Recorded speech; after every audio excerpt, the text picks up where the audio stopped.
Hey everybody. Hey,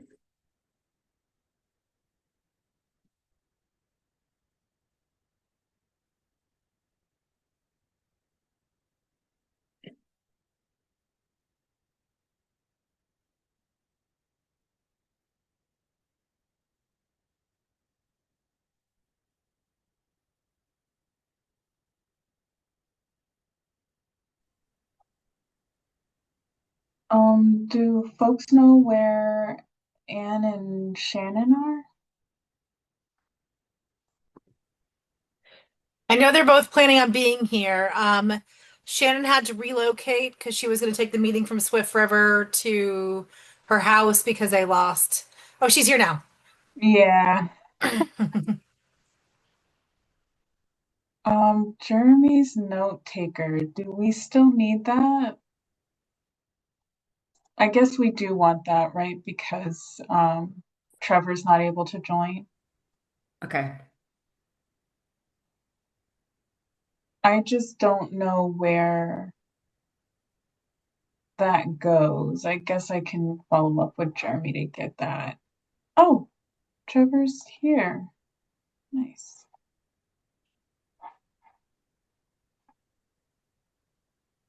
Hey, Trevor. Welcome. We were planning to move forward without you, so it's great that you're here. Okay, so let's go ahead and get started. It's 7:01. So we will start the Shutesbury School Committee meeting. And the first point of business is whether or not there's any public comments. I don't see anyone.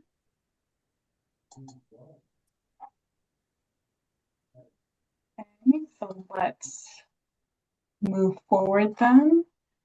The next item is regarding the perpetual calendar. So I have put together, I've essentially rolled forward the perpetual calendar that Jeremy was using. And I have been updating some things as I'm learning more about like what things should be happening when. So I'm designating those in a blue font, whereas the existing things are in black. And so I'll probably continue to make updates, but we can go through and talk in a little bit more detail about what we have for June. Um, so for June, the annual town report for the current fiscal year is supposed to be drafted. And I had hoped to send that out a little bit, like early June, but it ended up coming to you guys in mid-June. Um, and that'll continue to come out in June. And then for the budget, as Caitlin previewed last meeting, there are some year-end budget adjustments that she's going to walk us through. And so we'll vote on that. And then that's pretty much it that we have for June. Looking ahead to July, I do just want to touch on some of the things for July and August, just since we won't be meeting until September. So for July, for the budget office, they're going to be sharing the new fiscal year budget with us in July. And then Anne will start working on the family handbook.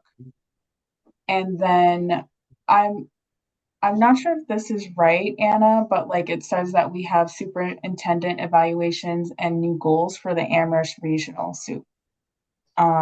So those are some of the things for July. And then in August, it's saying approve the family handbook, but I don't know if I've ever seen that come through in August. Um, Anna, do you have, or Anne, excuse me, do you have a timeline for when you think you'll have the family handbook ready for the new school year? That sounds reasonable. I think the only thing that we're adding is the wellness, the wellness part. Shannon will definitely know more. Hey, Shannon. Hello. So, well, we don't meet in August, so we won't be presenting it. Right. It's, but I think September, I think if Anne feels like that is reasonable, the wellness policy will actually be a U28 policy. So just any procedures might be an addendum once that's approved at JSC. Yep. So you could either approve it in September and then have to do an addendum, or you could wait until October um, and approve it. But the wellness policy actually goes to JSC, and then every school implements that, embeds that in their handbook, if that makes sense. Yeah, it makes sense. I do like the idea of getting the family handbook in August if it's going to be ready, and then Anne can just present it in September. It'll be like on the agenda for September. And then I don't know how we want to handle the wellness policy. I wouldn't want to hold up the family handbook going out to families. So my preference would be to have it as an addendum. And The only thing, when oh, sorry, Ann, when we're looking at it, we may find that there's not a lot of changes anyway based on our current practices at Shutesbury. So Mm. it may not be a huge issue here anyway. So I would be okay with that if Ann can meet that timeline. I'm hopeful to be able to. The only thing that I was going to speak to about the wellness policy is to mention to the families that the state is recommending the healthy, safe food options for bringing in food. So it's just similar to what's served at school, not to be bringing in a lot of things that have a lot of sugar. And that's really the only difference. So, but barring anything else I don't know of that'll come over the summer that needs to be added or anything else that needs to be changed. But I agree. We do like to have that right available for the very beginning of school. So, Can I ask, how long do we have the severe allergen student? a long time. Okay. I don't want to like So, give too much no, information no, about no, this. no, that's fine. Yeah. So h- are you still doing monthly birthday celebrations? Depends on the classroom, and if we do it, it's in the cafeteria. We do have some Okay. teachers that do like have the students bring in their favorite fruit or things like that that are some healthier options, but that's an option. We haven't killed the cupcake yet, so Okay. I hate to even say this, I know. but that, because I feel like I'm going to open up a can of worms and I'm like bracing myself. The state is very clear about they want schools to go away from celebrations that involve food. Yes. They are very clear, not because of our allergens. And it's Healthy. really one of those things, right, that people want to hold on to with two hands because it has so much more, and I recognize that, than a food, right? It's the whole, tradition and all of that. So I'm sure that that's going to come up in the U28 because while, and Caitlin can speak to this, we had a lot of discussion about it in our wellness committee. Right now, it is just a recommendation. I suspect at some point down the line, it will become a requirement for DESE. So we're trying to get people acclimated to new traditions so that it's not so painful when it's a mandate. But For sharing that, Shannon. All right, so we'll look to receive the family handbook in August, and we'll approve it in September and then do the addendum in October for that. But we're not meeting Um, in August, right? So is we're it, I not thought, meeting in August, yeah, so the vote will be in September, but we'll hopefully receive it in August so we can review it, and then, you know, we'll yeah, vote on it in September.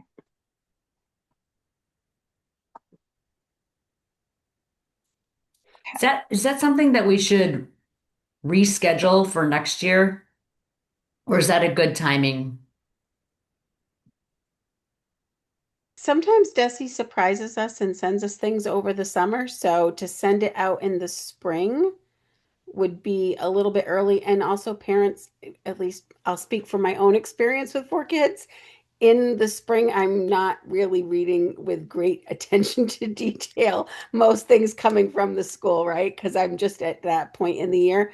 And so I think we get a little bit, I think we hit parents in a better spot to share it in. And there's not usually parents who have been here a long time, handbooks don't change substantially from year to year.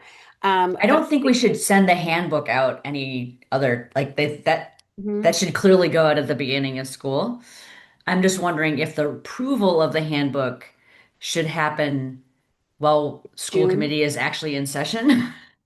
And then if that's true, then should we try to have it ready by next June as opposed to next August when we have to approve it when we're not really in session and then vote on it in September when theoretically it can't really For a be month into changed. school. No, So anything can be But changed, but I do see your point. We could certainly put that on the perpetual calendar for a I'm just June. asking. I'm not requesting. I'm just Yeah. asking. No, there's some definite merit to that because then we would just be doing any addendums that might come over the summer. So I don't have a problem with that. Um, like I said, there's not always a lot of substantive change from one year to another. So we could add that to the list for next June to have that ready for school year 27, 28. I think that's where we'll be next year. That So we I would will. check in with Anne and see how she feels about that, and then the other school committee members how they feel about that because I don't want to. I mean, June's tough. I'm I gonna be know. honest with you. Yeah. June's really tough. I just to what Shannon was saying too, when things come out over the summer, it's just nice to have it all, ready to roll after knowing what I think we could always approve a preliminary one and use that for incoming families that want to see it over the summer and then just be ready for any addendums that happen. So then maybe it'll just be a matter of approving the addendums going forward, but Yeah, and just to be clear, I was thinking we would approve it in September, Mhm. um, but we would receive it in August, so we have time to review it ahead of that approval in September. So, um, if folks are okay with that, I've made that change on the perpetual calendar. So, instead of approving in August, we'll be approving in September. All right. And then there's a mention of the regional handbook, and then in September, we'll begin capital planning. Wait, am I supposed to present or submit the regional handbook? I don't know. I've never Maybe we done, can check I don't policy. remember doing it before, but I'm happy to do it. I just haven't done it. Yeah, It let's is check available on the policy. website. Yeah, yeah. Let's check. Let's confirm on like what are if we have any policy around that. Like we likely don't, but yeah, let's confirm. Because I mean, the students that are in the regional school district, they're getting it from the school. Like the students and the Yeah. families are getting it from the school. So I wouldn't We don't imagine that usually sharing we it, don't but usually do anything with the regional stuff. So it's kind of yeah. surprising to me that that's on our calendar, Yeah, along I with think the it's like regional budget. Like that's also a bit weird. I think it's more so like I usually the submit a report that representative. has that has all the information, but I don't even think I submit it to you guys. I think I submit it to the town. Mhm. Yeah, I think these items for the regional school district are for the rep to keep like be aware of. I don't Okay, all like right. I don't think this is telling us that we as a school committee Okay. need to approve the regional handbook or the budget. I think it's more so just like this is what the regional rep can expect for the Okay. Amherst. So, um, all right. Uh, so yeah, just to wrap up September, and then we'll move on with the agenda.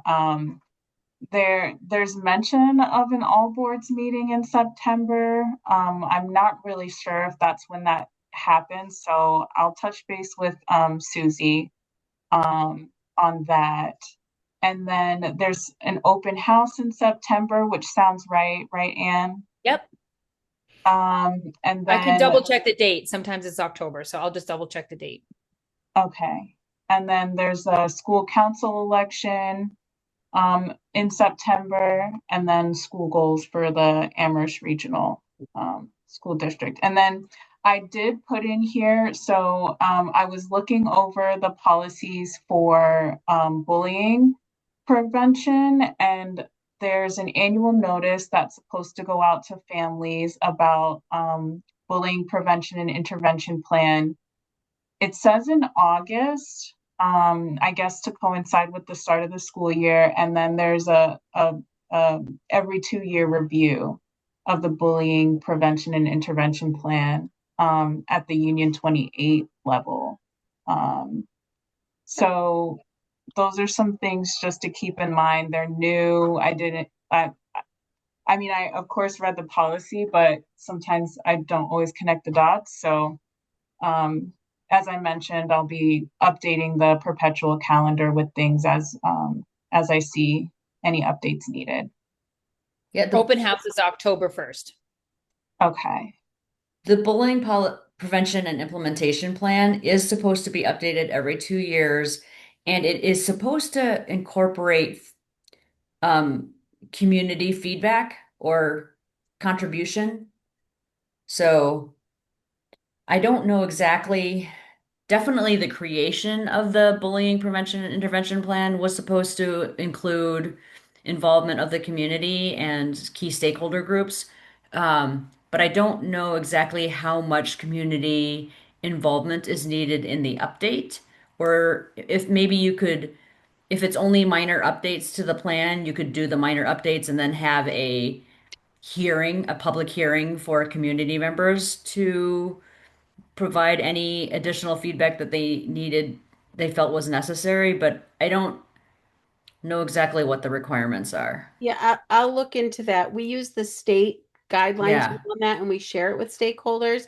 Stakeholders don't make policy, the policy committee makes policy, but we will, there is a process so we follow, and it is on my list that it should be coming up for a review with JSC this fall.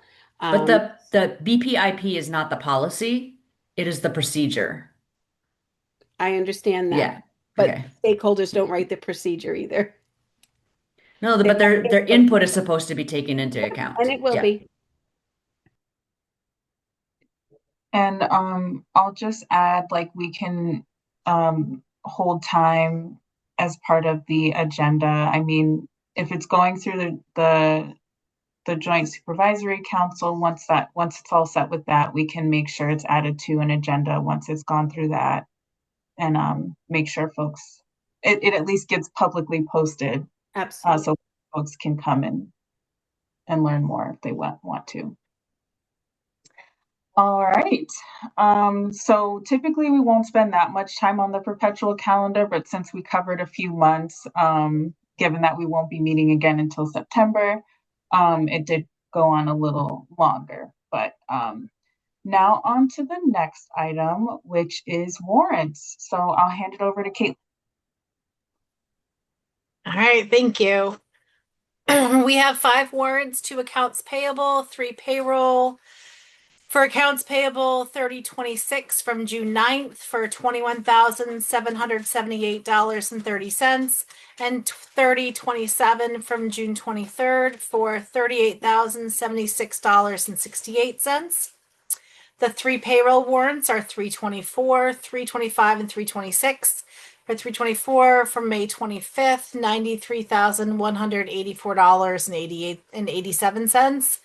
325 June 8th, $92,028.74. And finally, 326 from June 19th for $95,377.48. And no gifts or grants tonight. Thank you, Caitlin. So the next item is the approval of minutes for May 21st, 2026. Can I get a motion? So moved. Second. Thank you. Any discussion? All right, no discussion. Let's get a vote. Let's start with Katrina. Let's do alpha order. Makes so much sense. Catalano, I. Heard I? Jack, I. Lennon, I. One coop aye. All right, unanimous. Thank you, everybody. All right, so moving on to new business. The first item is regarding the 2026 to 2027 school committee meeting dates. Is there any discussion, anything folks wanted to call out? Otherwise, we can move on. Okay. All right. So I will make sure that these get into my town so that our calendar is reflective of the dates we're anticipating to meet. The next item is learning walks. So Shannon, I know we had talked last time about wanting to participate in learning walks to see all of the good instruction that's happening at the school. So was hoping you could share a little bit more about what learning walks could look like. So I can, and talk a little bit more about, I actually reached out to the superintendent group about, what is the role of learning walks and school committee to get some guidance around that. And so I'm going to try to share my screen. I'm having an abundance of technical issues today, so Anne is ready to share it if I cannot share mine. So bear with me one moment as I try. Oh, the host, I need permission to share. All right, let me see. Shannon, do you want me to just do it so you can just present? That would be great if you Sure. if you have permission to share. Do you have permission to Could share? I have permission to share? That would be very helpful. Then I won't have to Sure. toggle between two screens. So I And then appreciate everyone disappears, and then you feel like you're talking into the Yeah, void. and I'm like, oh, I can't read the room. I don't know if they're like waving their hand that they have I know. questions. That I would be know. great. Do I just have to hit refresh to get the permission? Hold on. Yes, yeah, just hit refresh. I think I just allowed for folks to share screen. Perfect. All right. And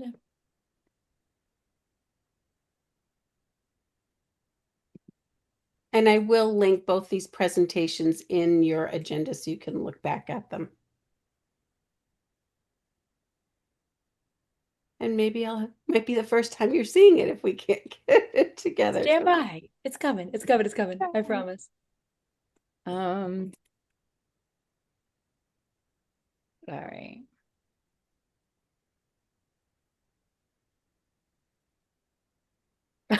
I have to quit and re-enter. So I'll be right back. Okay. Shannon, do you want me to share? Oh, I think I had sent it to Anne before because I was Oh, having okay. some, but I can sort of start talking a little bit through it. So that we can be timely when Anne comes back in. So a little bit about what is a learning walk. So you hear that term a lot. We give feedback around it, and learning walks they're instructional walkthroughs where there are short visits to classrooms. They're non-evaluative. They're conducted by school and district leaders, and the purpose is to observe teaching and learning across multiple classrooms. So what we're really looking for, it's not evaluative. What we're looking for is trends. The purpose is very clear around this. It's a DESE practice. It's a best practice, and it's for the purpose of gathering information about instructional practices, student engagement, curriculum implementation, and school-wide trends. And it's really, we have to be very clear that it is not evaluative. Oh, there she is. Yay. Um, I think Annie might have gone to, are you on the right? Yep, you are. Perfect. So what are we looking for when we go? Oh, I did this one in. Sorry. We were impatient. Perfect. So how this typically walks at Shutesbury, what this looks like in practice is that it is usually not limited to, but the principal, the superintendent. In our school, we have the curriculum coordinator and the director of special education. So those are the four people that are typically going on it. We have on occasion had other principals going so that we could sort of get feedback with an outside lens around instructional practices. But typically it's those four people and sometimes an additional principal. And some of the things that we're looking for, we have a walkthrough tool. So it's the same tool every time so that we can gather some data that is reliable. Um, and we're looking for things like are students actively engaged in learning? And we have a rating sheet where we can rate the level of engagement based on some indicators. Is the curriculum being implemented consistently? What instructional practices are being implemented in classrooms? How is school improvement efforts and PD showing up in the classroom? So if we have been really focused on turn and talk strategies in ELA, how many classrooms are showing that? Um, and what are we learning from those walks that will guide our future PD needs? You know, are we identifying things that across the board we need more support for our teachers? You can go ahead, Anne. And so what do we do with that information? Will we monitor our curriculum effectiveness and needs? We identify strengths that can be used across all classrooms. So sometimes we will notice some exceptional strategies and then we can leverage them across the building. We recognize, oh, I'm finding some typos, my apologies, recognizing some trends and identify areas for additional support.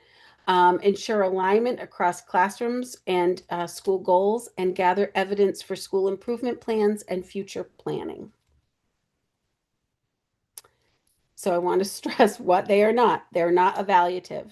They're not gotcha visits for teachers. This is really about identifying, are we using our PD effectively? Do we have the right PD?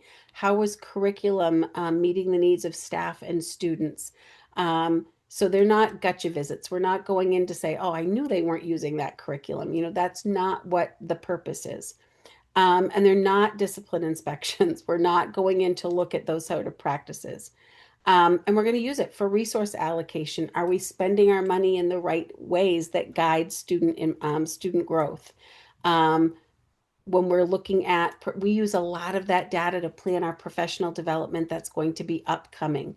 So we really use that, and we progress measure for overall student performance. And some of the data points, what it looks like is in seven of eight classrooms, we saw learning targets posted. So it's very broad. We don't identify it by individual grade or teacher. And it's really challenging in a small school because in larger schools, it's not as identified. Those trends give a lot more ambiguity around who the practice is.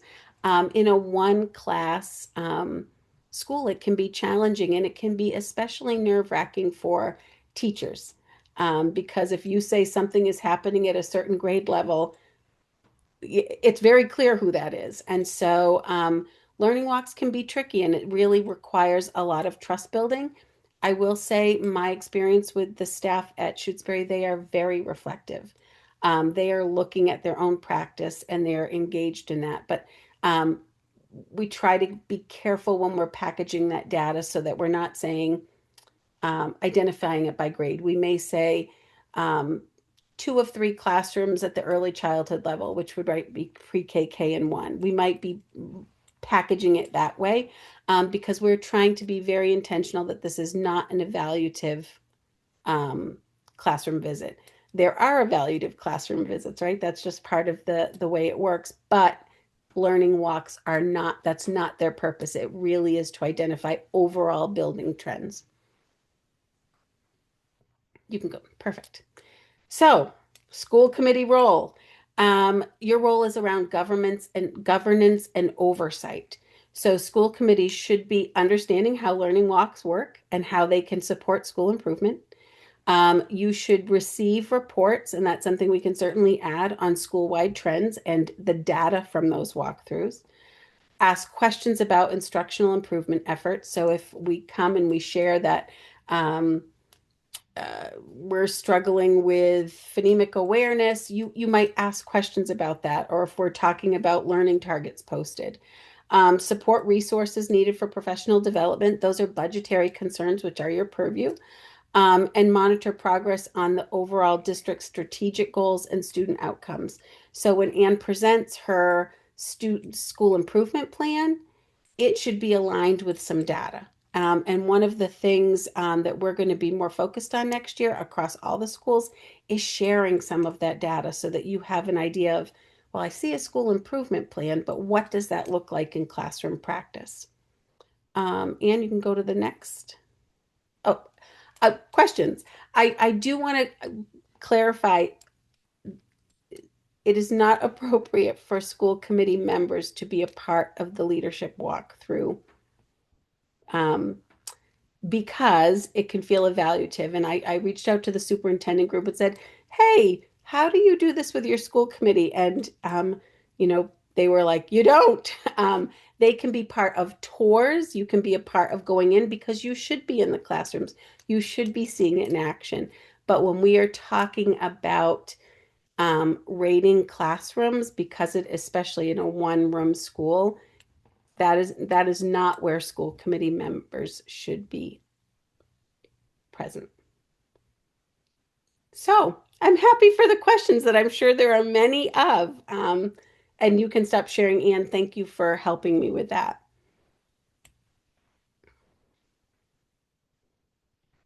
Go ahead, Katrina. Yeah, I'm just thinking back to the last school improvement plan that we looked at, and Yeah. maybe this is because this is just my second year on committee, but is there kind of like room for information when we're getting presented with that plan for like where each improvement point is kind of like lined up with what something learned on these learning walks? I guess I'm just thinking since, Sure. we're not really involved in the actual learning walk, Right. but we are receiving reports of it. It'd be But you interesting to should be know. right. And I do think that we should certainly be sharing more data than has probably been our practice around not just learning walks. I want to be clear, learning walks is just one data point, right? We Mhm. have learning walks, we have benchmark data, we have anecdotal data that teachers are taking, and all of that goes into Anne's and her leadership team, her instructional leadership team at her building level goes into where do we see the need for growth. And then we get some state level data, right? I mean, Mm. not a fan of MCAS, but that's data that we as a school, and we've been judged very well by it, right? But we are, that's some of the feedback we get. And for example, across the union schools last year, when we got our MCAS data and principals and superintendents and the rest of the leadership team, when we start getting that in the early summer, we start looking at, okay, our students did really well on reading, but did they do really well in every subcategory? Because sometimes we find the overall score may be great, but we may have been really, really strong at comprehension, but much weaker in vocabulary development. So we try to really hone in on that and then make those changes in practice or focus areas into the next school improvement plan. So learning walks are part of that data, and we can certainly share when Anne is doing her school improvement plan. She can share based on this data. And we look at attendance data, discipline data, all of those things to form that plan. So learning walks are just, and they're valuable. Don't let me, I want to be clear, they're valuable, but they really are just one of the data points that guide those school improvement efforts. So I do think that we can do a better job of sharing some of the instructional data. I think it's very easy for, school committees to get caught up in all the things that are very important, right? Like policies and budgets and all that. But you do part of the policy is also instructional policy. And so sharing that data so you maybe can have a better lens when you're approving or not approving or asking for additions for the school improvement plan. Does that answer your question and sort of make Yeah, sense? totally. That's perfect. Yeah, I guess it's just, partially Mhm. more, not curiosity, because obviously there's a point to the Right. curiosity, but Right. just trying to understand the school improvement plan Mhm. from the lens of like opportunities for improvement that have been Mhm. identified, Yeah. like in real time in the schools. That's all. One But of that's the It's great. Thanks. multi-year too, so it won't be like the first year of going back to the drawing board. Like that Yeah. end of a whole cycle of multiple years on that plan. Hmm. So we just started a new one, so it'll be Oh, like okay. updating it. So it won't be like reinventing the wheel every year. Okay, cool. Yeah, thanks. That's really helpful for understanding.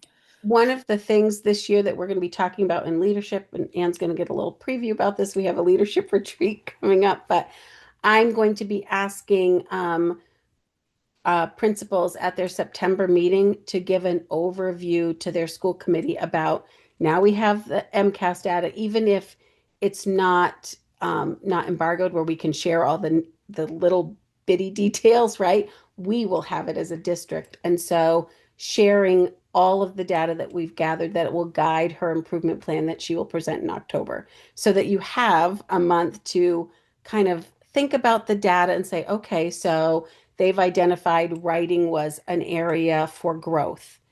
Well, they've told me that in September. I'm expecting that in the school improvement plan, Anne is presenting some strategies for how she's going to raise that. Does that make sense with her staff? Um, and so we're going to do a data presentation that will include our past year's data, benchmark data, which sometimes gives us more information and more accurate than MCAS. MCAS can be really stressful for students. And it's a one shot, right? Where when we have teacher data around a student's skill development that is every week a dipstick, where we're checking it, that sometimes can be more accurate. Learning walk data, attendance data, that sort of thing, discipline data. So a wider um, presentation in September, so that in October, when the school committees are presented the school improvement plan, you'll have that background knowledge already of looking back on the preceding year. These were areas that we identified that were real strengths that we want to build upon. And these were areas where we need to allocate our resources, whether that is, and resources sometimes are not always, right? It's not always financial. Sometimes it's coaching, and it's allocating more. Maybe we notice that there is attendance issues at certain grade levels and we want to give some SEL support to get kids in there. So it's not always, when we look at data that drives the school improvement plan, instruction is a huge piece of it, but so are all those other points about how many are there, any office referrals, are there bus incident reports, what does attendance look like? All of those things. Other questions, comments? I'm certainly open to the feedback and discussion. I think um I definitely recall in um a couple of other districts I've worked in, there being like learning walks, and that school committee participates in them, and maybe we're not calling them learning walks, like we're calling them something else. But given that it's non-evaluative, and to find, to understand like trends that we're seeing, um, I guess I'm a little surprised that you would recommend that school committee not be part of it. So I'm not, But I would welcome the school committee to come in and tour the classrooms, but to sit in discussions with the leadership team and talk about trends, instructional trends. We're going to present you the data. It is not appropriate for if we go in and we are saying, wow, we went into classroom X and they only had 25% of their kids and students engaged, that could become an area that is not the school committee's purview and could become a union issue for us, to be frank. That you are then involved in rating or having that input around a teacher. And like I said, I reached out to the superintendent group to get guidance. I said, how do you, because we have a group that meets every week, how do you do that? And they said, there's difference that they should not be part of the rating system because that is not the purview of the school committee. Now, if you find different information from your school committee, your, No, it was literally just about the walk. It wasn't about being involved in like the oh, that would, evaluative conversations that you have after. Like, it's not about that. It's about, I think, us as a school committee having the opportunity to yeah. come in and And we can engage schedule and see those how where we, and structures I that. think those are different. And maybe we're talking two different things. I think when you say learning walk to teachers, they have a very clear, they're coming in with a walkthrough tool. I'm going to hear, you know, on our focus area, 60% of classrooms were doing this. But we can certainly arrange and we can maybe set up a couple of dates so that, everyone gets a chance where we can take a tour through the class and point out, listen, in our school improvement plan, you heard about that we're working on implementing this writing strategy. This is what that looks like. So we can make those connections. But I want to be clear not to use the term learning walk because I think if our teachers hear that, it's going to create some angst in them about, so now I'm not only having 4 administrators who are going through, now I'm going to have 6 school committee members going through. But I think that they would welcome. They're very proud of the things going on in Shutesbury Elementary, as they should be. They have some really great stuff going on, and they're very happy to share what they do. And so I think we could certainly create a structured school committee is going to walk through so that we can show them um, the focus areas that we have and what that looks like. We won't call it a learning walk because that has very clear meaning to our teachers. And we won't use those rating tools. But we will, and I think it's important. I think it's important for you to have that familiarity with what's going on. Um, and seeing those things in action. I'll give you an example of how excited they are. I came to the school and joined. It was a Wednesday afternoon, and I tried to get to different buildings, and I joined in the library with Anne, and they were talking about an ELA. They were talking about writing. I came in a little bit late. I don't even know what the initial talk was. And all of a sudden they were like, well, Shannon, this is what we're talking about. Come out into the hall. And I spent the next at least half hour in the hall where they were showing me student work and talking about, look at this is what it looked like in September. And here is the same student. And they were genuinely so excited and so reflective. They would welcome the opportunity to show that off because they're very proud of their practice. But I want to be clear, we wouldn't be talking about using our walkthrough tool and that sort of thing with school committee members. We could certainly have a classroom school walkthrough where you can see those instructional things, but it would be much broader where we're talking about, we have a focus area on learning targets. What is a learning target? We could point out, that's a learning target. This is how it drives the instruction. And I think that that would be very beneficial for all of you. I think it would guide your understanding of the classroom things that you're asked to then allocate money to and approve school improvement plans. So I would welcome the opportunity to schedule that with you and be able to facilitate that with Anne. But I don't want to use the term learning walk because that's not evaluative, but it's a data collection piece, and that really should not involve school committee. You're going to make Yeah, decisions based on the data. We just don't want you to be a part of the data gathering. that sounds good, Shannon. Okay. I will just say that I did do a quick search and I found the DESE implementation guide for learning walks.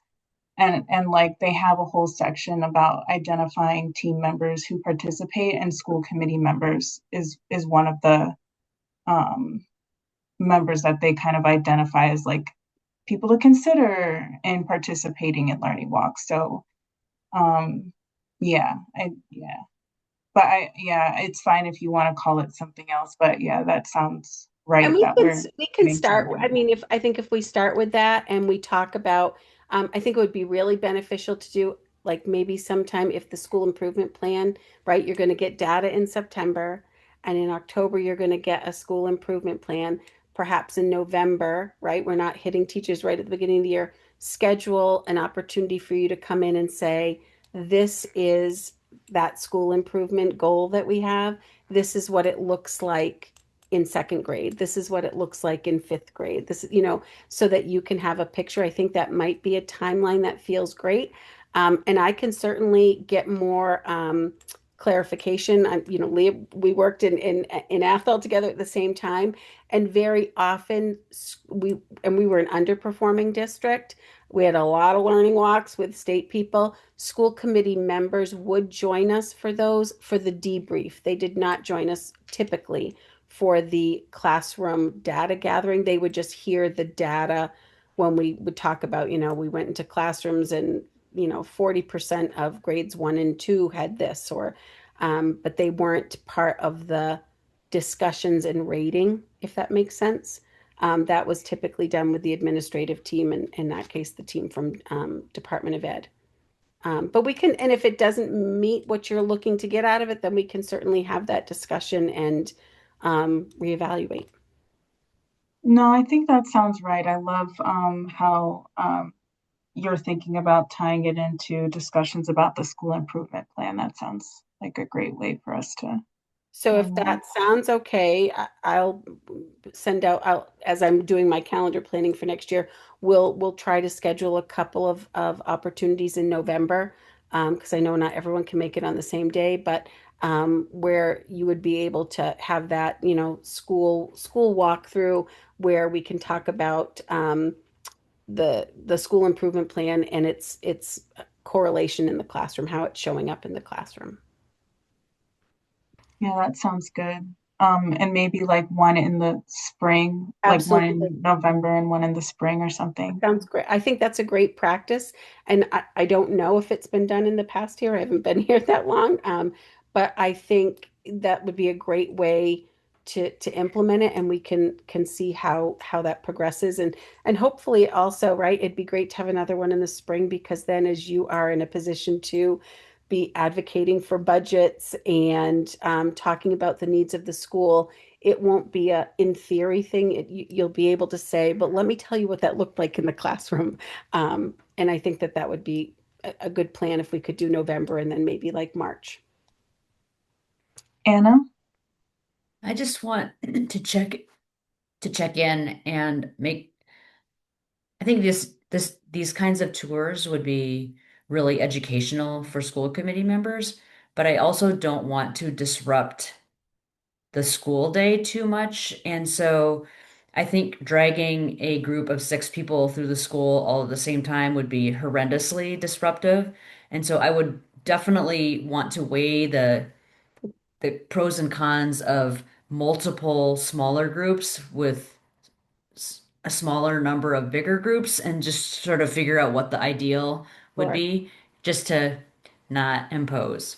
And I think in fairness, we I would want to meet with teachers and consult with them and let them know, like, here's the purpose of what school committee wants to do. This is really putting them in a better building their understanding so they can be better advocates for you.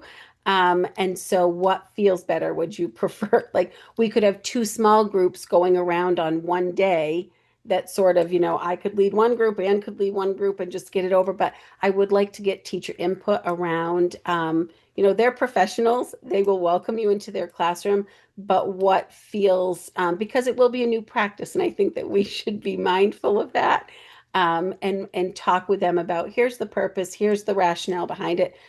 What feels best to you? Two small groups, one day, 2 days, and get their input around that, because at the end of the day, they're the ones that are managing and hosting us. Anne? I think just the switch of calling it a tour Sounds really great. And I think because the walkthrough tool that we're going to be using and implementing is new as well, and it can really be anxiety producing. And I appreciate you recognizing that, Anna, that 6 adults in the classroom with clipboards is it kind of ramps up the stress. And we do have some students that would love to perform for you under that kind of pressure, having a new audience, which might not look great. So to speak to that, I would love to do something like in the past, I've heard people call it the pineapple, where we could say as part of our school improvement plan, we're looking at the study of morphology. Is there a lesson time that you're doing this specific trait or this skill, or you're working on your writing skills that you would invite us in? And then, we're planning on having a group of people on this date and that date, and then keep it brief, keep it positive, smile at the children. You could ask kids what they're doing if they're engaged in an activity. We can totally talk about all of those things. And I would also suggest meeting with a small group of teachers. We have an ILT, an instructional leadership team, with you beforehand to kind of really talk about how it is not evaluative. We are welcoming you in. We are hosting you. We'd love to show off what we know, because definitely by November, routines should be really solidly in place. And also under reassuring them that they understand if a student's having a bad day, or there's something that that might need their full attention. So, and I think beyond that, when you're talking about it in the community, if it's a positive experience, I think that will be really helpful.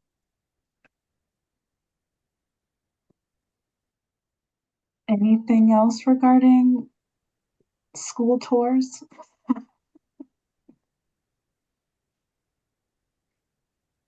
All right.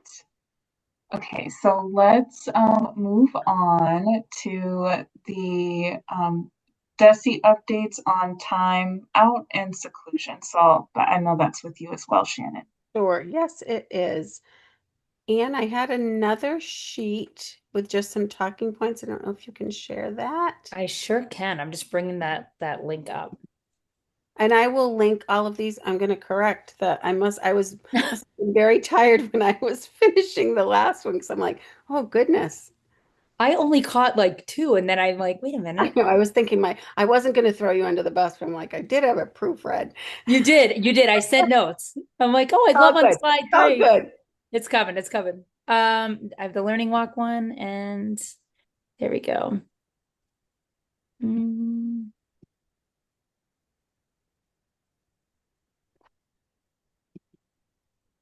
This is a much shorter one. I can just, It's a 1-pager. the one pager.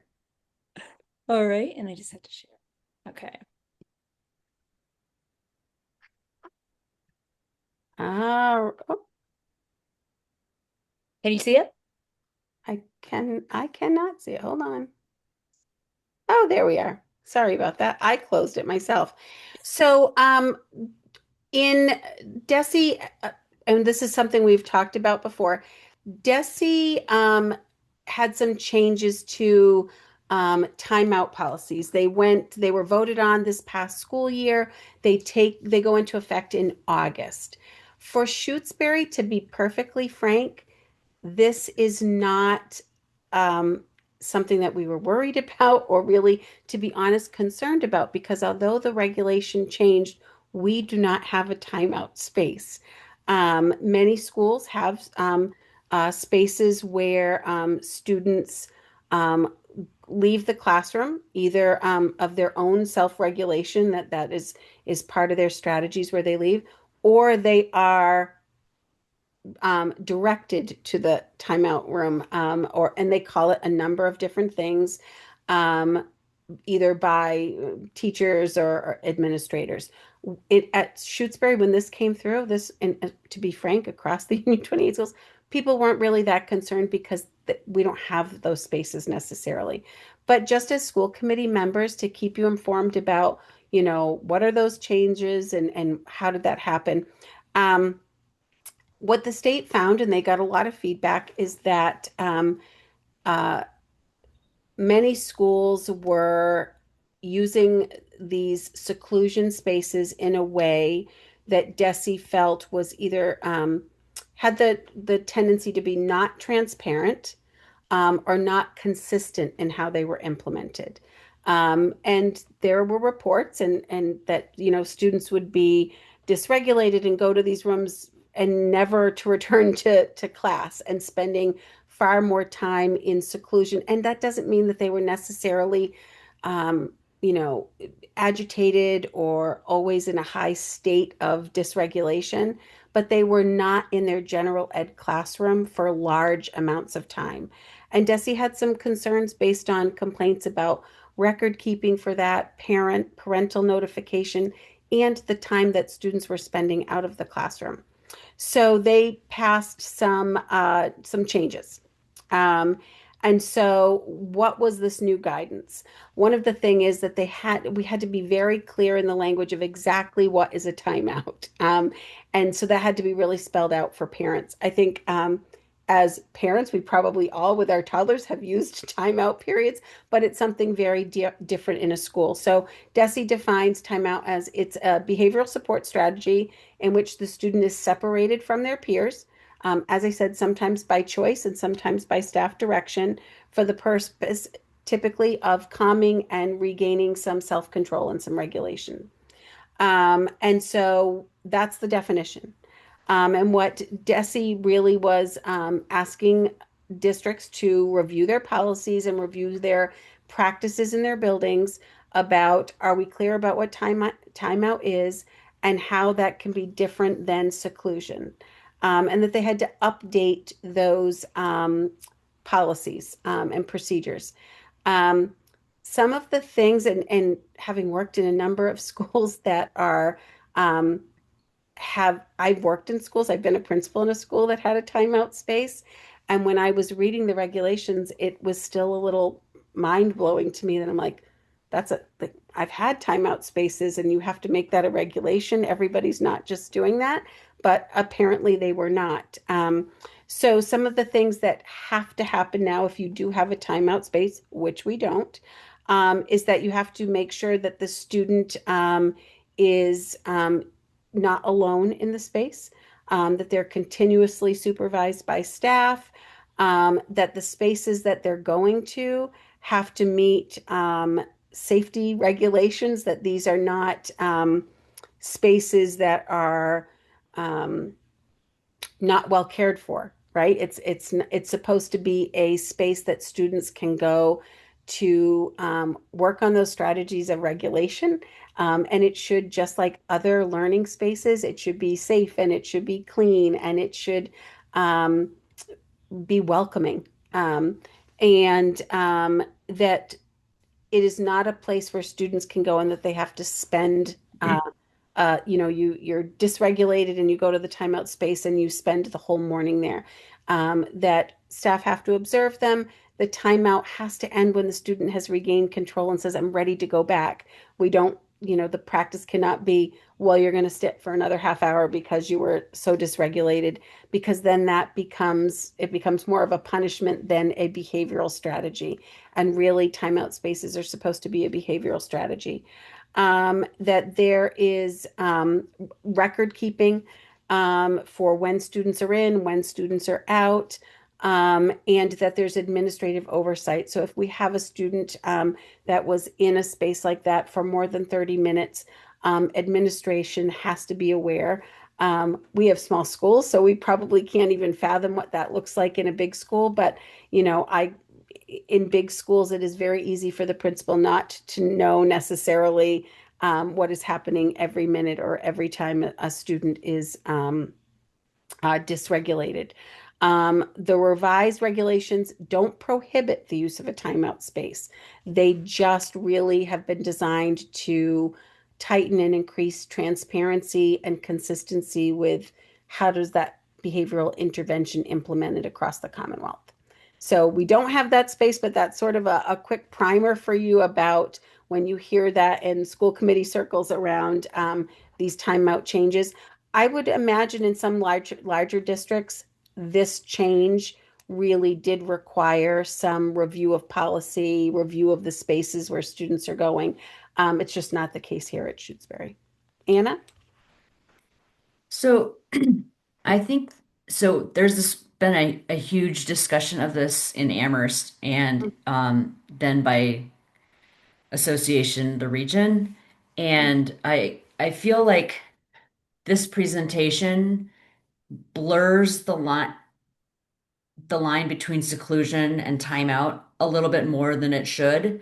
And I think I would define timeout as as a specific space, but that space can be in the classroom. It doesn't have to be a separate room. It can just be a little bit away from the other children so they can like do their own thing while everybody else is doing their thing. Mhm. Um, and it is a place from which that student can leave freely. That's the most important part. That student is never restricted from leaving that place. The timeout place is a place from which there is no required stay. Whereas seclusion is you prevent the student from leaving. There's no door, you can't lock them into a room. But you can stand in the doorway and say, please don't leave right now. You need to calm down before I can let you leave the room. And you can only use this type of restriction in extreme emergencies where there's an immediate threat of physical harm. And that's the new restriction. I think that's generally been the case in Massachusetts, but it's very clearly stated in this updated regulation that this is prohibited except in extreme emergencies of Seclusion is still prohibited. yes. But I feel like this up to like restraint and seclusion that extend beyond 30 minutes have these extra. I have never heard of timeout extending past 30 minutes needing extra approvals because the student can leave at any point with timeout. But timeout sometimes in some districts is not done in the classroom.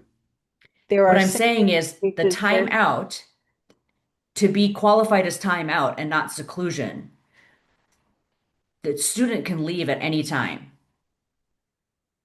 correct, So but we don't have a no separate, one is telling them you cannot leave the timeout room. Because if they tell them that they cannot leave the timeout room, that's seclusion.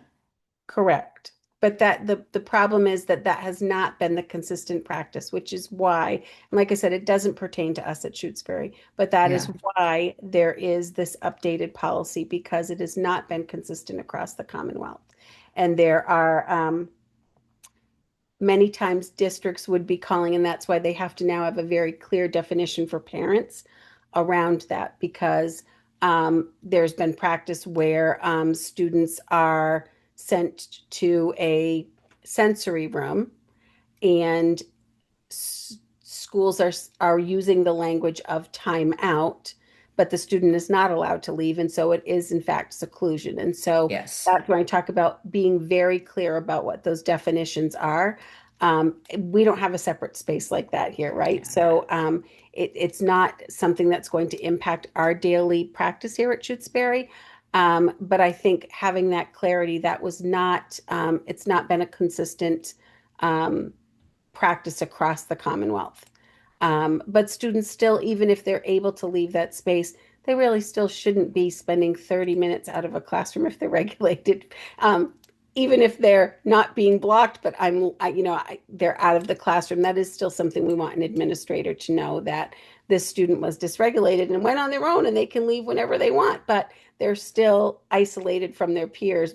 Whether it's self-isolation or not, they're still separate from their peers. That's not the goal of what we want in an inclusive school. So it's still important that if a child is, whether self-selecting to be secluded or in timeout, we still want administrators to know because we want strategies to support that student going back and learning with his peers. Are there any other questions regarding this update, or can we move on in the agenda?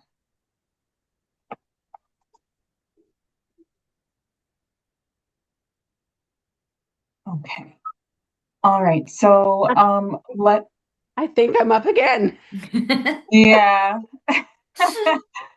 That's okay. My so yeah. superintendent's report is very Yeah. short. Um, Shannon. Nate and Matt Foster, Caitlin and I met with members of the town municipality. We met with the town manager, members of the finance committee, and I don't know if Nate's going to talk about this in his update, so I won't steal his thunder. But we are trying to have some open dialogue with the town and around capital improvements, and that really has become a full-time job to Nate. So while we're in the full committee, I'm going to give him a shout out that I'm sure he did not anticipate when he said, "Sure, I'll be the capital planning liaison," that he was going to be thrown in with as many projects as we have going on as we do. Some Union 28, and on SES update, I'm sure some of you were able to go to the all school play. It was just a delight. It was an evening well spent, and if you did not go, I encourage you to come to the next one because it was the staff did a wonderful job, the kids did a wonderful job, and it really was such a community building activity. It really was fantastic. Some Union 28 updates. We are beginning the transfer of our services. We have a new technology vendor, Twin Lakes, who will be our new vendor as of July 1, but they've already been at every school and meeting with all of the U28 staff to make sure that's a smooth transition. I've already gotten my first discussion about my password. Security is not good. And so they've been great already. So that will be taking place. I finished year 2 of the new superintendent induction program. It's a 3-year program, but the next year is more of a cohort and problem of practice format. It's been really great. I'm very glad that it was part of my contract. It has allowed me to create a network of superintendents who are sort of doing the same thing, but they've also created lots of opportunity for learning, and so really a great program. Irving Elementary hosted the union-wide Learning on the Move 2 Sundays ago. Principal Ann was there. Every principal from all of the union schools was there. Our director of curriculum, our director of student support. A great event led by Gillian and Brita from the Children's Network. But the name is changing. I can't remember what the new name is, but it was sort of just a great community event. They had lots of vendors from Hampshire and Franklin County area that are really geared towards young children. Lots of stations with great ideas for summer activities. And the best part was the touch a truck activity. They had, logging trucks and police trucks and fire trucks and ambulance.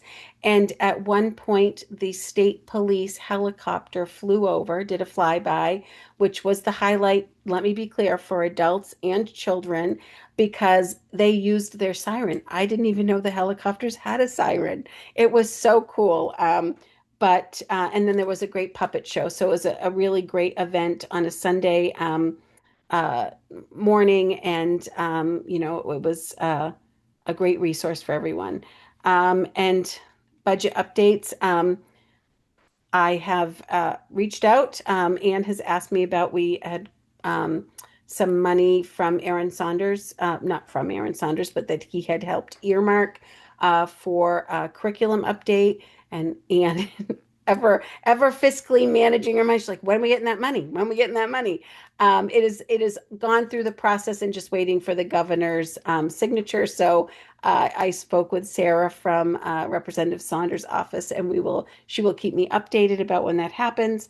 And we are still waiting for the budget committee reviews. I mean, July 1st is coming up quickly to find out where they will settle, because the House budget, the Senate budget, and the governor's budget were all a little bit different. So now they're negotiating on where that landing spot will be.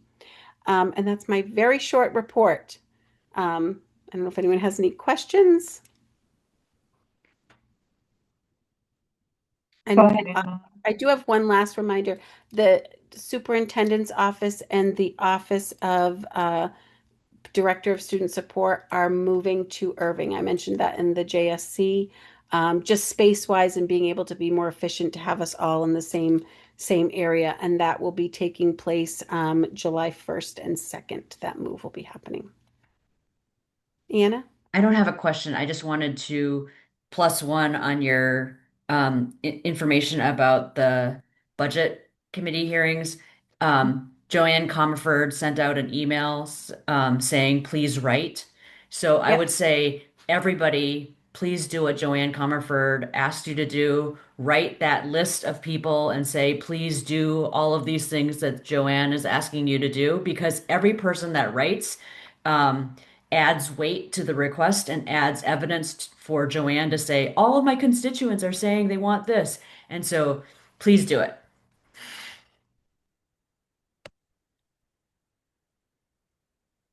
Thank you. All right. So next up, we have the Director of Finance and Operations, so Caitlin. Hello. So I'm going to be hopefully quicker. I'm not sure if I can share my screen. If I can't, well, actually, You should be able to. I made it so that everyone can share. But yeah, I think you have to okay. log out. If you share it to me, I can share it. I think, hang on, oh wait, there we are. So the expenditure report, can everyone see it now? Yep. Great. So this has been a challenging but good year for us. We got some extra money in circuit breaker extraordinary relief, which really helped us out of some of our struggles. And what you're seeing, anything in pink again, is the salaries. And we had some savings some places, especially with the inclusion specialist, which we did not need to hire, would not need to use hours for because we had that in house. And then the ones in kind of grayish purple are the Union 28 salaries manually encumbered. And right now it looks like with everything that we can anticipate, but a lot of other things often come up. We don't know what jamrog bills we're going to get in the last 2 weeks. But we are right now, what we have at the moment with what we know is not going to, will be used is $92,246.52. So this has been a very comfortable spring for me that I don't have to. Anne's been a great steward of the budget, and we've kept to it, and we've managed to get out of a lot of uncertainties. So the expenditure report looks very good right now. And then the next thing, which I'm going to, is new. Can you see the one that says food service at the top left? Okay. I'm not sure how it, like with Google Meet, you have to push a button to get it shared to a different tab, but great. So this is what I'd like to do for each school year is to keep track of it month by month because you probably don't know a lot about our revolving accounts. They are all tracked. We do all of our expenditures, reimbursements, everything, our revenues through iVisions, but it's unless you are in the job of business manager or director of finance, they're really hard to understand with the reports that they spit out. So what I'd like to do is provide you with a look at our revolving accounts that is much more user friendly.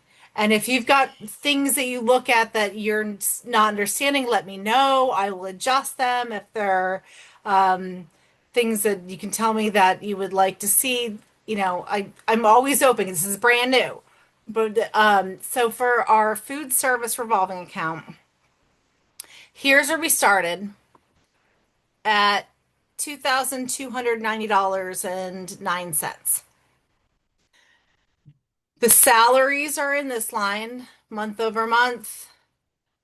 And then we pay meals tax to the state of Massachusetts for adult meals. Here's our food and supplies and our equipment and other fees. And then the monthly expenses. So the expenses this year came in at $105,041.53. The revenues, state and federal, tracked month to month, vary. Sometimes, there's one that is really low.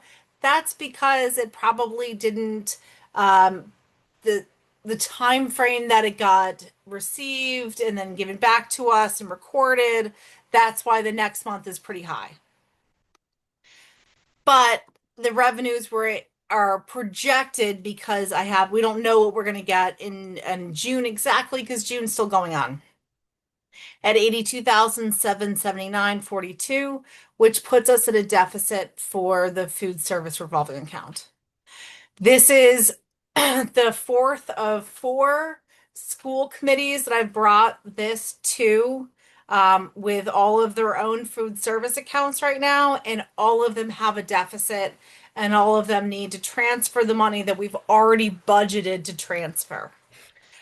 Running a very, very small food service program is fiscally difficult.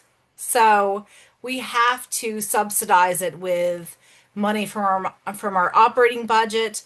We budget, I think, $10,000, but we have the money in our budget. And even with the spreadsheet I showed you with our expenditure report, had this $20,000 for the food service line going into the revolving account. So what I'd like to ask the school committee to do, and you can wait until after I've gone through all of the other accounts because that will give you some time to think about it and then have any questions that you want me to answer, is to transfer $20,000 from the food service line in the operating budget to the food service revolving account.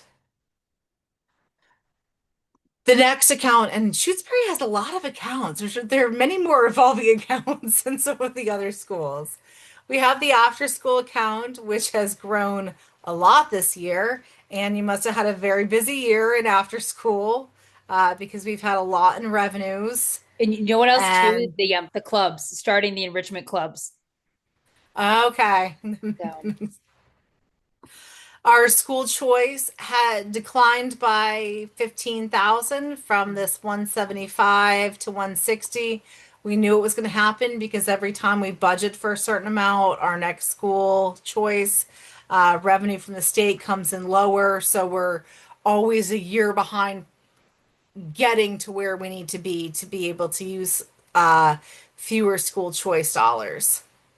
But 160, we're still in a good place for now, and we've reduced the amount that we're going to use for the operating budget next year. So we're on track. Early childhood increased by a lot. Did you have a big preschool bump, Anne? we had a giant preschool bump, and we have another one coming for next year as well, which is great. Keep it going, Shutesbury. It's great to have these big numbers, and we welcome all the students that we have. And yes, so that is definitely something to keep in mind. Student activity stayed about the same for these kind of accounts. I like them to stay about the same. We're spending what we're getting in. So any student activity expenditures for field trips, for transportation, we know we're getting back. PTO has been incredibly supportive, and their fundraising efforts have definitely gone right to more enriching activities and having special guests that come in and artists in residence. We've been so fortunate to have their support. They are the biggest hustlers. They're awesome. And there might be one in this room right now. I think I see one. So very hopeful. Our building use account, we had one expenditure for supplies and materials, no revenue. I don't know if that's an account that are we charging building use fees, Anne?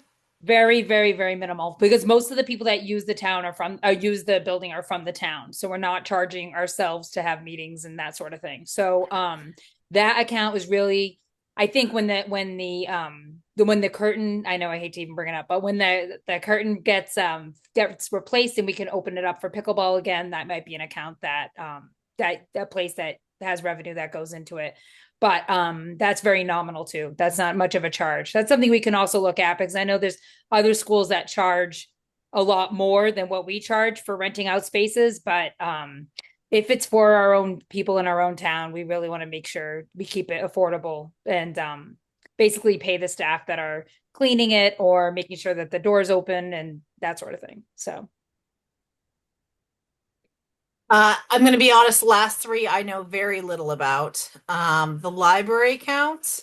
yep, that's all the book money that goes right in. So it's the school, when they have a book fair, the money goes through there. And our librarian has access to the Ingram account, which is an unbelievable resource that helps us get all of our books, even library bound, at a real cost savings to us. So that's how she's able to get all of the MCBA books that come out to make sure they're ready, hot off the presses for students, and really keeps that love of reading alive, which our students are such avid readers. And I know a lot of that has to do with her passion for making sure they have high quality reading material that really interests them. And that makes sense. Did you recently have a book fair? Yes, yeah, but I think it takes a little while for the money to go in. It does. Yeah, that's what I'm thinking about, is that when after the expenditures are done, then we get the revenues and later on. So, and then we have instrumental music, about the same, a little bit more, and Moose on the Move. You got it. Caitlin N had a question. I was just gonna Anna? I was just gonna say that when I was on the PTO gave the librarian like $500 to contribute to the library revolving fund to buy the MCBA books. I don't know if the PTO They is still do. doing. Okay, They yeah, are. They are. Yes, definitely. It's such a huge help, and they yeah, also have a classroom allotment and yeah, specialist allotment. So yes. helpful. Yes. So if those are all of our revolving accounts that are active, used, if there are there any questions about any of them before I move to ask you to move for a vote on the food service account transfer? I have no No, I questions. move $20,000 from the food service operating budget to the food service revolving fund. Second. Second.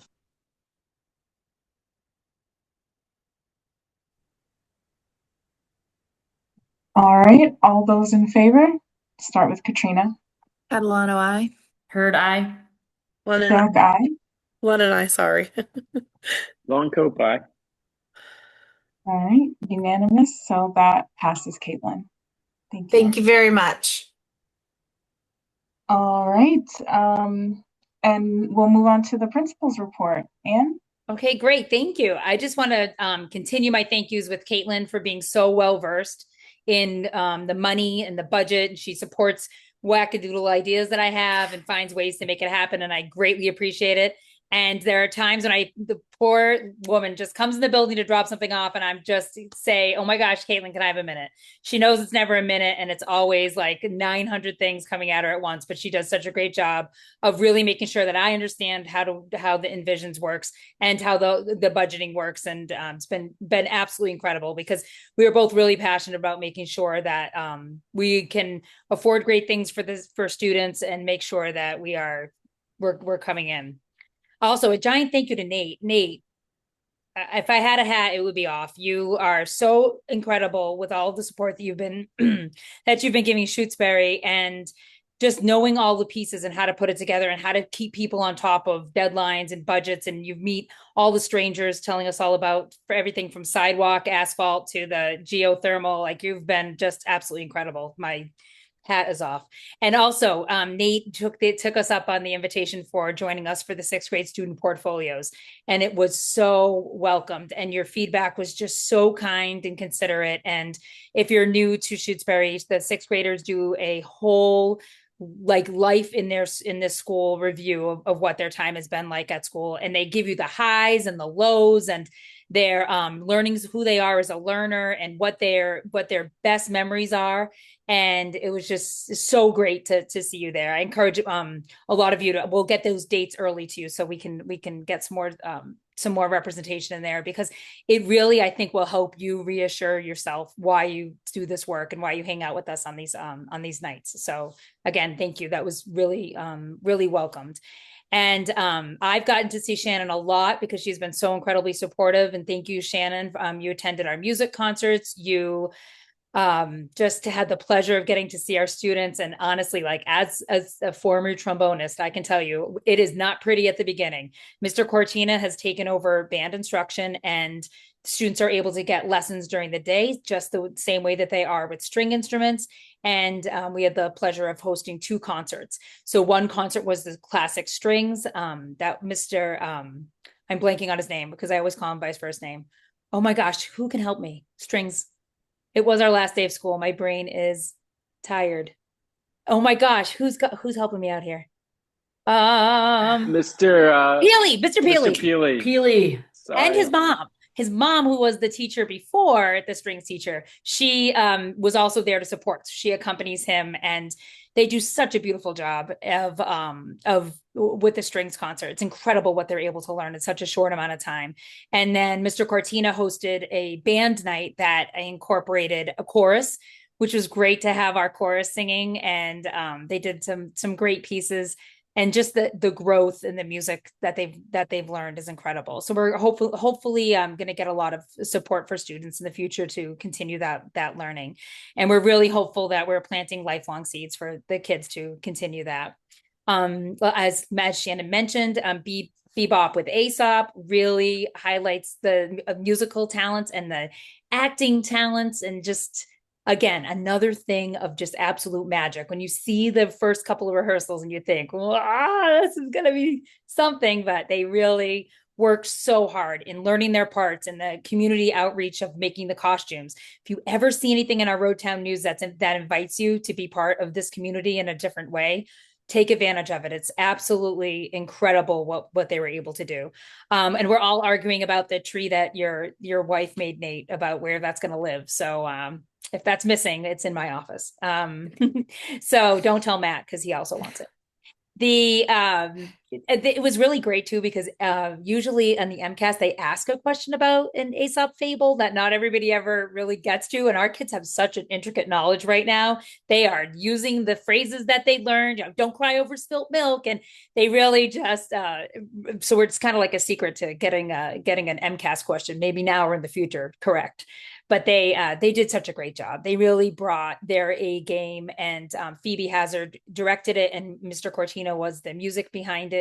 And they're such a dynamo. They were really able to get students over stage fright and just all of those other parts that you don't always get to see that are embedded in the standards, where like the reading, being able to act something out, and being able to develop your voice as a reader and an actor was just really time well spent.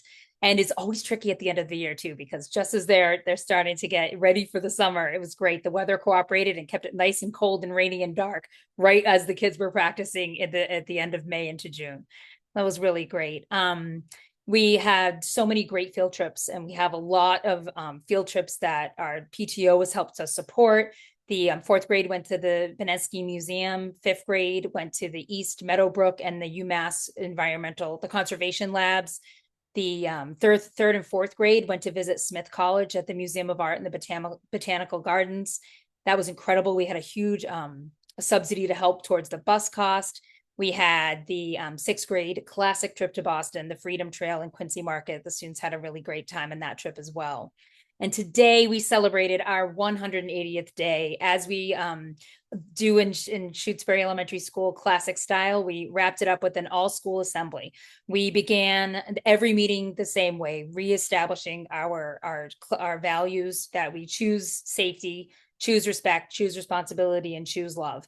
And as we say it together as a community, I added today, we recognize that we are saying this for the last time with some of our friends, and gave all the students that are going to different schools next year, and to our 6th graders and any staff members that are doing something different, gave a nice round of applause to really recognize that. Miss L celebrated our top library patrons, and now I got to be honest, these kids really are reading these books. It is absolutely amazing. We had kids in the 100 club, the 150 club, and not 3 kids, like a lot of kids. We had students in the 200 and the 250 club of how many books they read.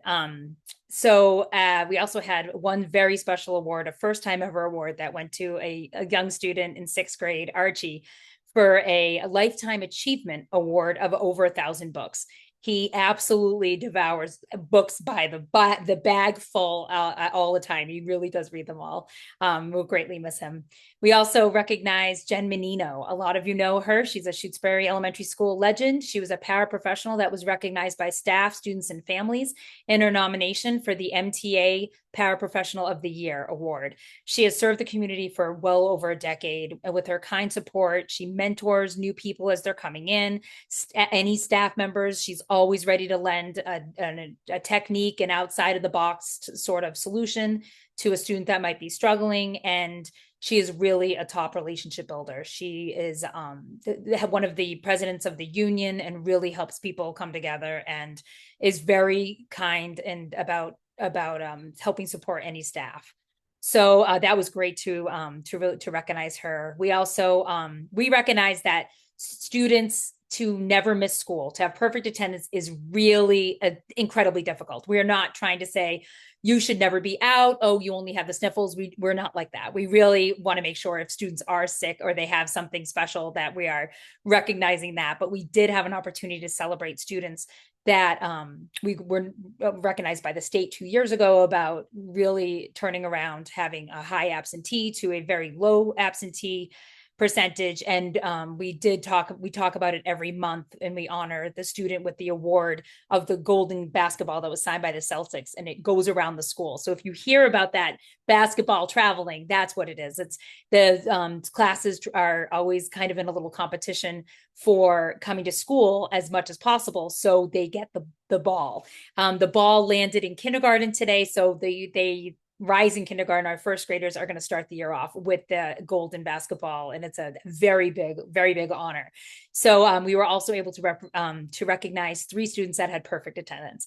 Again, we reiterated we're in awe of that. That is not an expectation. We're so glad that the stomachs things have avoided you, and any other reason that you would be absent. But I think just keeping it positive and not negative has been really helpful in our getting such low absences this year.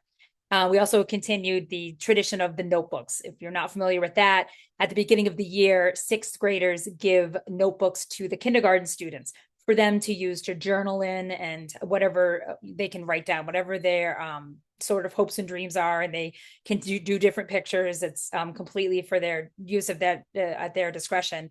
And then on the last day of school, the last assembly, the 6th graders return the favor with brand new notebooks the kindergarten gives notebooks to the 6th graders. So that was a great tradition. And all throughout the year, they've been buddies. So it was really cute to see them giving their little hugs, and they were just, it was really nice to see. So I just wanted to let you know a little bit more about how we wrapped up the end of the school year. And if anybody has any questions, or if I forgot to do anything, just feel free to let me know. And I just wanted to ask about the principal's report. The one that's in the agenda looks like May when I open it. So if you they didn't give you the June one? I'm not seeing. I can share it to your email. Sure. Okay, thank you. Yeah, absolutely. I will send Robin that link. We'll update it on your agenda so that you can access it too. That might be easiest. Save you from emailing everyone. Oh, all right. Thank you. All right. So let's move on to capital projects and building process. So I'll hand it over to Nate. All right. So thank you very much for those kind words, Shannon and Anne. Appreciate that. On June 10th, we met. That seems to be our annual town administrator meeting. We met last year on June 10th to talk about Jamrog bills and oil tank, and we're back at it the other week. We met to talk about the parking lot and just to try to get everybody on the same page with all the stuff that's happening with the oil tank, the water suppression tank, potential sidewalk repair. I was hoping that Michael DeCiara and Frank McGinn from the Buildings Committee and ECAC would be there, but they got their signals crossed and came in afterwards, and we met them in the parking lot and talked a little bit. And I think that Michael was able to talk to Shannon and Ann a little bit about the ground source heat pump plan. That seems to be like a pretty fast moving grant proposal that may looking at like a 2028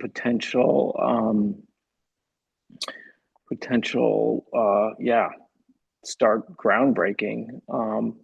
So there was a lot of talk about that happening, and doing that would help pay for the repair that would be done in the parking lot. So it would help pay for the repaving of the parking lot. So that's kind of an exciting thing. We got the Johnson's paving, which they came on June 3rd, I believe, to do a bid. They came in with their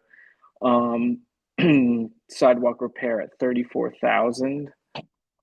And we just got an email from Haley, the town administrator, about that and wanting to kind of put off the sidewalk repair to wait to get the survey done from Berkshire Design Group. And I just wanted to present that to you guys before I responded. It's been a couple of days. I've been waiting to know exactly what we kind of feel about that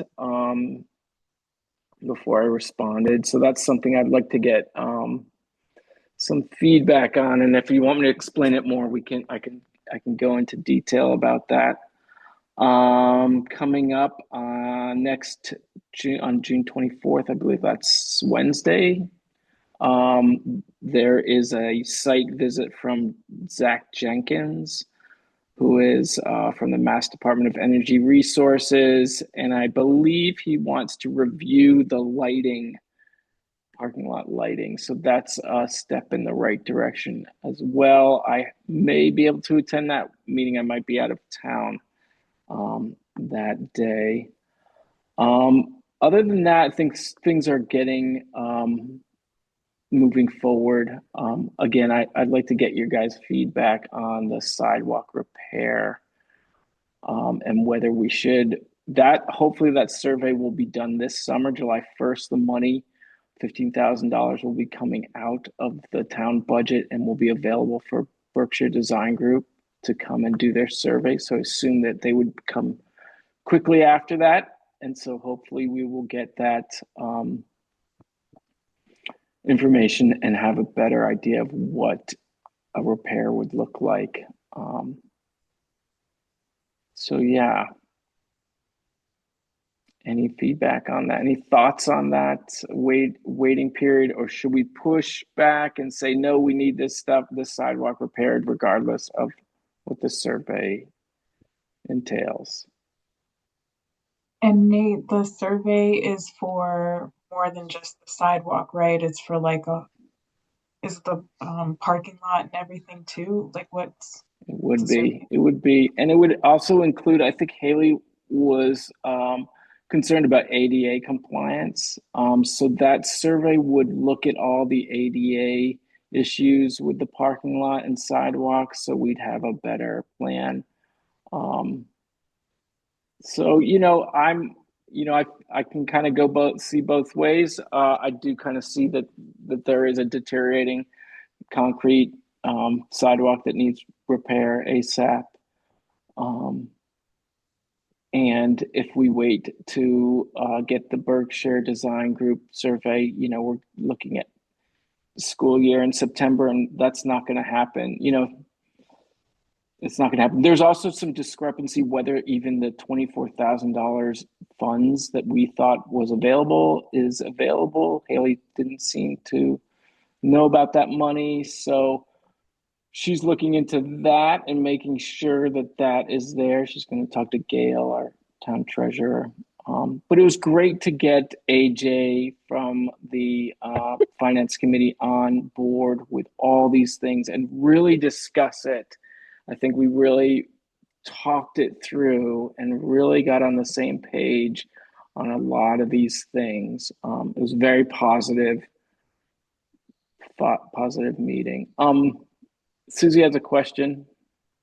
I coming late to the game. AJ gave me an update of the meeting, and when the word sidewalk repair has been talked about, I know that the east entrance has the rubble for concrete. When this company gave a $34,000 bid, was it only to do the east part, or is it to go along the building from east to west too? That was a more concentrated look at just the sidewalks and not looking at the parking lot. I do believe there were a couple spots that he was going to include that were kind of where the pickup and drop off is. There were a couple spots there that he was looking at, but mainly it was that east entrance where the preschooler exit and enter the building.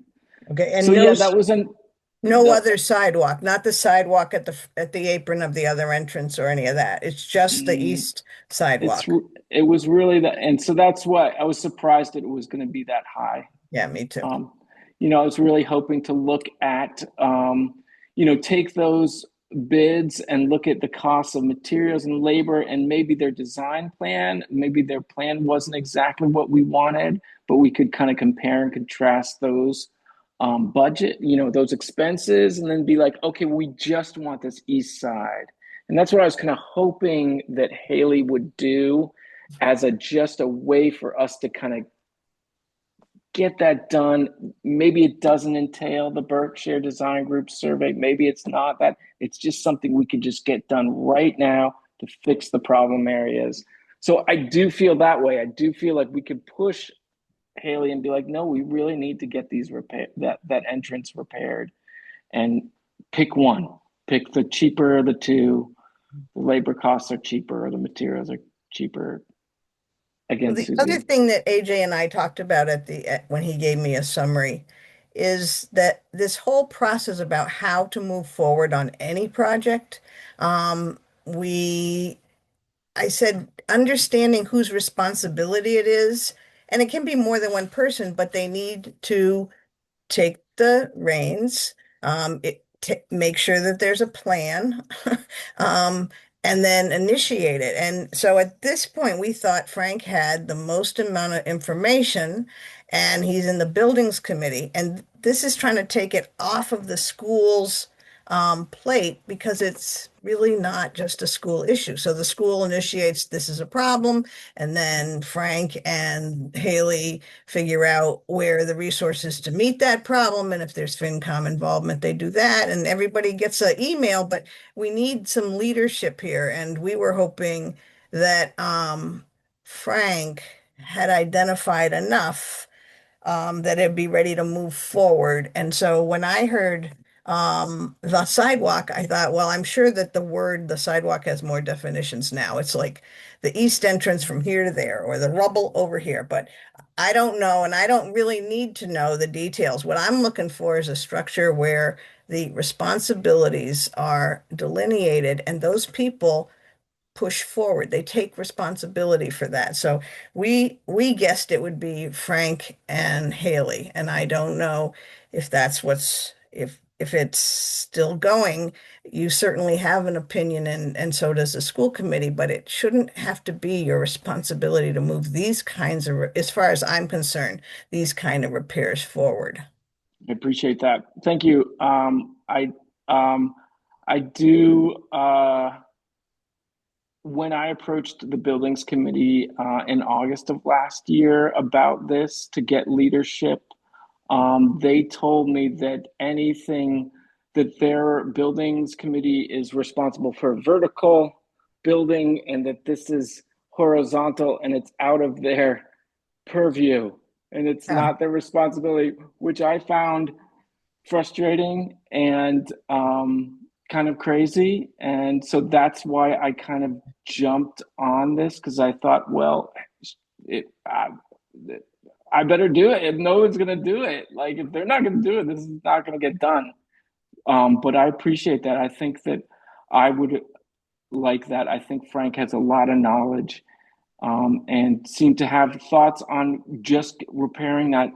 That it would also be cheaper. You know, they were saying, okay, well, the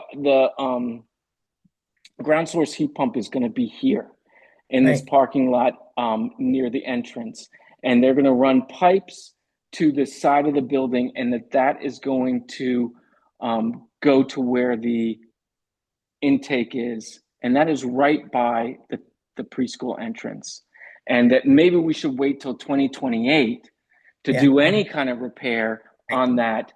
And Frank pushed back and said, no, it's Right. going to be cheaper if we do it in pavement and blacktop. It's a cheap material. We just do it now, and then they're going to pay for it. They're going to pay for it in 2028. It's going to be Right. part of their repair. Right. So I felt like this was in that post meeting at 10 o'clock when we saw them in the parking lot. So I felt like I was really encouraged by Frank that he's kind of gets it and sees that there's a practical way to move forward. And I agree. I think Haley and Frank need to take leadership on. I expressed that during the meeting that my role is temporary and that this is not going to be. This is going to be could be a decade, project. I don't know how long this is going to take, but yeah, Shannon. Yeah, I just want to thank Susie for acknowledging and endorsing. I think, and we keep giving a shout out to Nate, but it really is. It feels to me more like a municipal undertaking, and so we certainly want to partner and to do all the things we can, but some of the coordination is really beyond the scope of what the school or certainly a school committee member can really be asked to be tasked with. And we have to go back to the idea of how much change happened in Shutesbury in the last few years. So the building committee got redesigned and their charge got changed. So I don't know where the definition of the vertical is. I don't know if it's in there. And it might not work for us to have him be in the front, but I just feel like we're shifting from saying the school's in the front of these to saying the town is. And Haley needs to get, recommendations from whoever she needs. But it's very clear after some of the tumult we've had in the last year that it has to get defined. And so after AJ talked to me, I said, but AJ, now we need to know who's going to move this and why. Now, it may not be Frank, but we need to know that somebody is understanding this has to move forward. And it did seem like he was just giving a summary, and I couldn't attend that meeting. So maybe definitions of exactly where have been there, but I do think that the role of the school and Nate can do is just keep saying, so where are we at? Yeah. Who's working forward? What next steps have been done? Who's working on those steps? And it's kind of like people have to learn their roles. And yep, that's true. We have a lot of new people. They need to learn their roles, but we don't have to each have to do the work. Yeah. Yeah, I appreciate that. Yeah, and I have in this capital planning, I have a meeting next week, and it's a strange role because I present needs for the school, but I'm also a voting member of this capital planning meeting committee, and I have to, we're meeting next week. So one thing I was also thinking is looking at this kind of off topic, maybe a little bit, but all the subcommittees. I'm on like 4 subcommittees, and I'm a little overwhelmed. And I was wondering, looking at it, that wondering if somebody else wanted to take on one of these roles. There's the budget committee, and I was thinking that um, there's the negotiations are coming up, and that it might be a good idea for whoever is on the negotiating, Leah or Megan, that you should be on the budget committee as well to kind of get a better understanding of the budget going into those negotiations. I wish I was on the negotiation committee. I wish I had more, you know, knowledge going into it with the budget committee. So I want to put that out there as maybe a potential shift in the subcommittee role. I don't mind doing the joint supervisory committee or the capital planning, or there's another one on vice chair or something else. I don't know, but yeah, I think we might Yeah. have to vote on that. Yeah, I was thinking we'd have to vote. So if you want coverage, Nate, just let me know and I can cover meetings over the summer as they come up. And then we can put this on the agenda for the meeting in September. Yeah, there's no budget committee meetings until next year, but I can do the capital planning meetings just fine this summer. I don't mind taking that on. Okay. And then are there any other question or are there any thoughts for Nate's question regarding whether or not we want to push for the sidewalk repair? Right now, I think that was like the main question Nate was hoping to get some feedback on. Did you have anything regarding that, Anna? So I would say, I think I would take Frank's recommendation and just do it. It is going to be cheaper if you do it now than if we wait. Um, and apparently it doesn't seem a hugely beneficial to wait until the whole thing is, to do it with the geothermal in 2 years. I think that's going to be a really long time to have a really demolished sidewalk, and B, not, it doesn't appear like it's going to save us that much. If we have to do it later, but not in conjunction with the geothermal, then it's going to be a lot more expensive. And I think we should just make it usable. I would also say that as far as subcommittees, I think this chair is actually able to just appoint people to subcommittees. So you could just appoint Oh, I someone. thought we Yeah. had to vote. You have so much Oh, power. Yeah, I think it can just be appointed. okay. All right. Uh, go ahead, Megan. Katrina, you were first. Oh, okay. I was gonna be really short and say that I agree with Anna. It seems like it's better to just get this taken care of now since it's been a topic of conversation and a need for a while. Megan. No need to repeat. Okay. All right. Okay, thank you. I will respond to her and say that. I'll say, like, we think that that east entrance by the school needs to get repaired as soon as possible, and we don't want to wait to hear back from the Berkshire Design Group, that we want to push forward with that repair. Thank you. I appreciate that. Thank you. And I appreciate that too. I do just want to hold off because I hear you, Anna, on I should be able to do that, but I'm not sure if I can, and I don't want to break. I'm a rule follower, if you couldn't Yeah. tell. So I will just confirm. But yeah, since there aren't any meetings over the summer, I think we'll be good to take it up in September. Um, okay. And then next we have Amherst Pelham reps report. So Anna, you're up. So I think not that much has happened since the last meeting that we had. We have had a couple of a couple of executive sessions that I can't really talk about. We did finalize the APEA Unit B contract, which was sort of like hanging out with a couple of last threads to finalize. So we're good on that respect right now. And then yeah, as I think I was mentioning earlier, we approved a whole slew of additional policies, including the restraint and seclusion policy and the some some other like minor policies.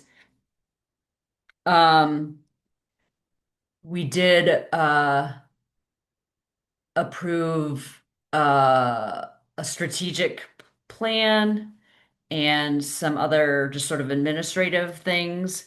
Um, I don't know if you guys heard about, there was like a short discussion about changing start times, but that was tabled essentially, so they're just going to stay the way they are for now.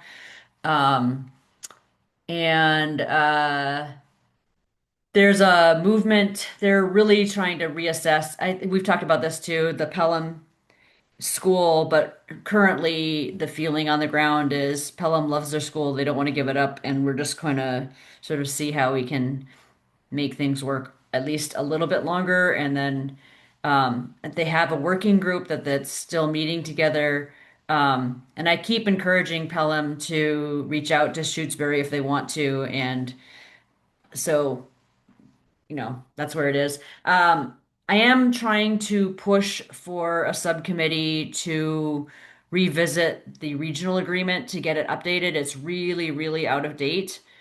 And so we've started the conversation, and apparently this has to be initiated through the regional school committee, and then reach out to the other towns to try to figure out how to move forward. So it's I think maybe we'll get a little bit more movement next year. Where we still have one more meeting, June 30th, which is a joint meeting.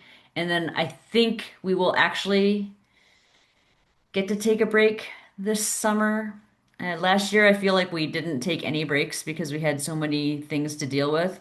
Um, but I don't think we have a July meeting scheduled currently, so fingers crossed. Yeah, I Thanks. was there till like 11:30 the last Wednesday. Fun times. Anybody hear rumors or oh, we appointed a new principal. We hired a new principal for the high school, Mark Gomes. So he will be the new principal at the high school. It's the bigger news, I guess. Awesome. And we did, I think we heard the superintendent goals for next year, and we are currently doing the superintendent evaluation. We haven't finished it yet. All right. Thank you, Anna. Next item is joint supervisory, which I don't think we've had anything since the last time we met. We have not. So then let's go on to the CES report. I'm not sure if they had anything either. They did, because it was the Okay. same month, but it was like after we met. So it Okay. was the like 2 weeks after or something. May 27th. Yes. So that was my first meeting with CES. We voted on approving an interim executive director appointmentship for the current executive director, I think, or whoever's the interim right now. Like the wording, I'm like a little fuzzy on, but you probably understand, Leah. It's like the overlap between the new person and the old Yeah. person, just making sure that everyone has the appropriate authority to be executing and signing contracts for CES. We went through a lengthy discussion of the budgeting audit, which was for the fiscal year 26, and then had a presentation of the fiscal year 27 budget, which we will be voting on I think actually, yeah, next week. So yes, those are the updates from CES, and it was mainly in the budget and then moving authority realm. Thank you, Katrina. Next, we'll do the policy review. So for second read, first vote, we have IJLA, IJND, and IJNDB. Can I get a motion for this first vote? Uh, I move to approve policy IJLA. Or should I say all of them? IJLA, IJND, and IJNDB. Second. Any discussion?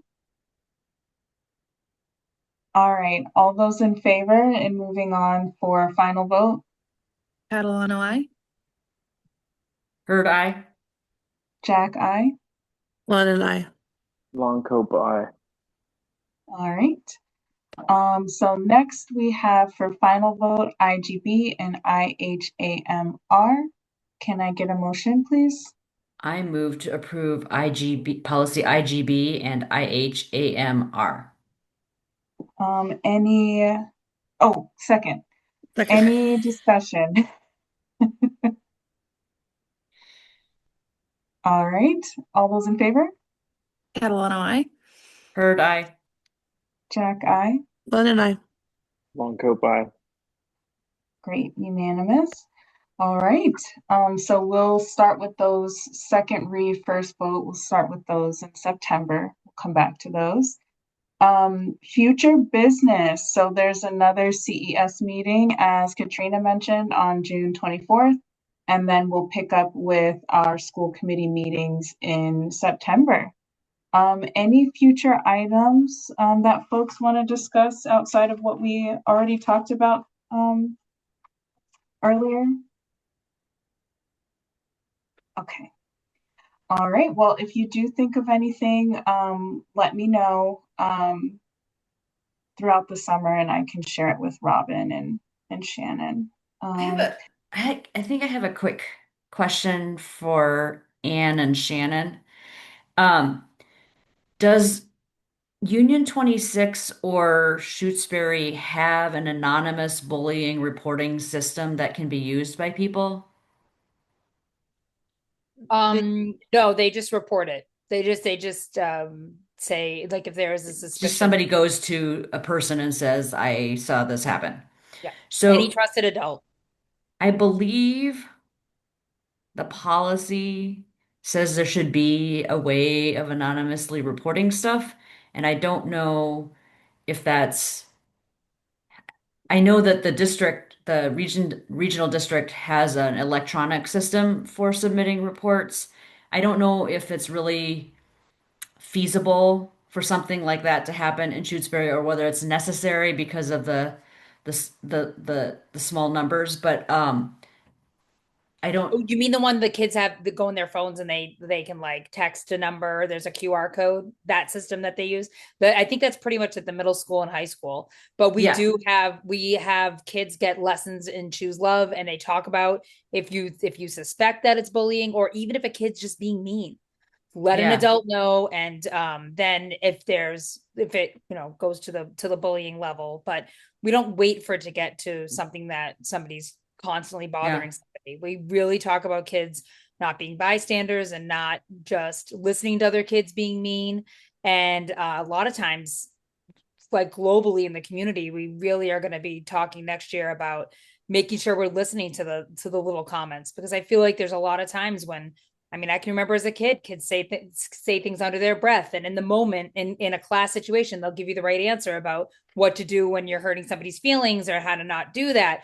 But they're kids and they're learning. So I'm sure there's been times when kids have felt that other kids have been mean or they're hurting their feelings. And then really, we have a lot of direct conversations with kids. And as soon as something's reported to us, we act on it. So we're doing like a lot of sort of teaching around that to students. So definitely, we always encourage people, reach out to me, reach out to the teacher, guidance counselor, our school adjustment counselor. Like, we're here to help support students. And if they're not reporting it to us and there's anything concerning, to just let us know. And are you talking about like an anonymous? I mean, I think some of it is Yeah, like an online form or a paper right. form I that you can think just drop off without putting your name on it. But I do think with some of the other schools, it's not called a bullying, but I think they might have like a concern box. I think we have to think about what looks developmentally appropriate for this yeah, age. But that might be Yeah. something we can talk about at our leadership group about what are some ways that we can, I don't want to use the term bullying, but concern box, right? Like, Yeah. yeah, But it I don't also have could anyone to be play, I don't have anyone to play with at recess, those sort of things that they don't like want to it see. could possibly be like a parent who just doesn't want to self-identify, or it could be like a teacher who doesn't want to put, I mean, I think a teacher has a responsibility to do something about it. And if they're not doing something about it, that's like a bigger problem. But let's say it's a teacher who's a parent. Like I don't know exactly where that falls in the box, but for whatever reason, there could be someone who just wants to submit a report anonymously and not talk directly to somebody in the school. And I think it would, I don't know, the policy says there should be a way for that to happen.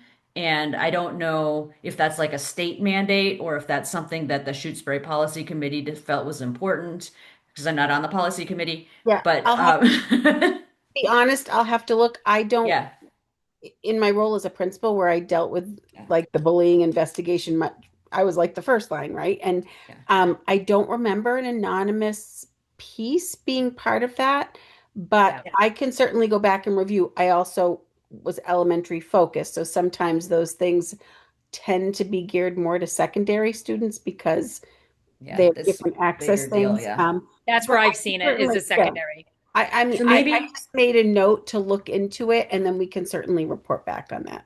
and then maybe the policy committee can just sort of take another look at I think it's JCIFB policy to make sure that it accurately reflects the elementary school population that we're dealing with. I don't know. Yeah, we can definitely consider that. So for future agenda item, I'm hearing just investigating anonymous complaints and how that might look at Shutesbury Elementary. Or Um, reporting anonymously in general. yeah, I think we yeah. Making anonymous I think we'd have to, concerns known or something. I don't even know what that, I don't even know how to say that. I think that But has yeah, to go through your policy, Leah. It doesn't come straight to the committee. It has to start in policy. So we could put it on the Okay. policy. That could be one of the policies we look at right in September. We could kind of start looking at those, but I think the way to follow that through is it has to start with policy because we want to yeah. make sure and then we can talk about what does it look like and then bring it to the full committee. But I think it should probably start in policy. Okay. Sounds good. All right. So all those in favor of adjourning, or I guess I'll I put the motion on the floor. Okay. Second, Catalano, I. Thanks, Katrina. Oh, and we don't have to do roll call. It's just all those in favor say Oh, aye. yay. That's I. that's nice. All right. Thank you, everybody. Have a Thanks, good Lily. one. Have Thank a great you. summer. Have a good You summer. too. Bye. I Bye.